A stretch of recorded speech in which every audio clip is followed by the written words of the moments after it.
Kepala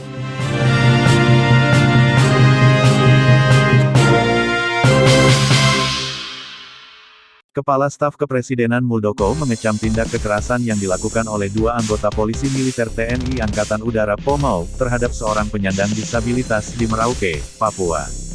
Ia menyampaikan penyesalan mendalam dan menilai tindakan tersebut melampaui ketentuan.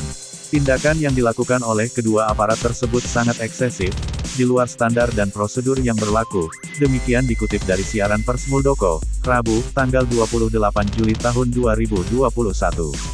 Muldoko berjanji pihaknya akan memastikan pelaku diproses secara hukum yang transparan dan akuntabel. Ia juga berjanji bakal memberikan perlindungan dan pemulihan terhadap korban. Menurut Muldoko, tindakan tersebut telah mendapat respons dari Panglima TNI dan Kepala Staf TNI AU. Pelaku kini sudah ditahan untuk diproses sesuai dengan hukum yang berlaku.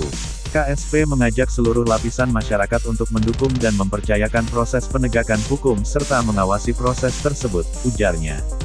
Muldoko berharap seluruh lapisan masyarakat, terlebih aparat penegak hukum, memiliki perspektif HAM dan menekankan pendekatan humanis serta dialogis dalam penindakan, utamanya terhadap penyandang disabilitas.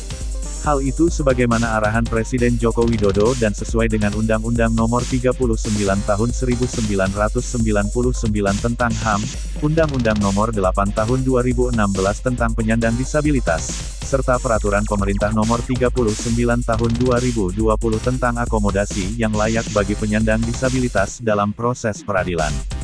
KSP mengajak semua pihak untuk berupaya memastikan agar kejadian tersebut tidak berulang, baik di Papua maupun di seluruh wilayah Negara Kesatuan Republik Indonesia, kata Muldoko.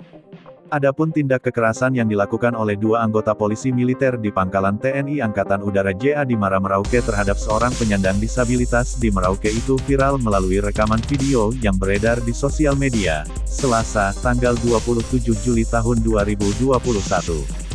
Diketahui, korban merupakan seorang difabel tuli. Pada Selasa, tanggal 27 Juli tahun 2021 malam, Kepala Dinas Penerangan TNI AU, Kadis Penau, Marsma TNI Indan Gilang B menyatakan oknum prajurit Pomau tersebut sudah ditahan dan dalam pengawasan Komandan Lanut JA di Muara Merauke.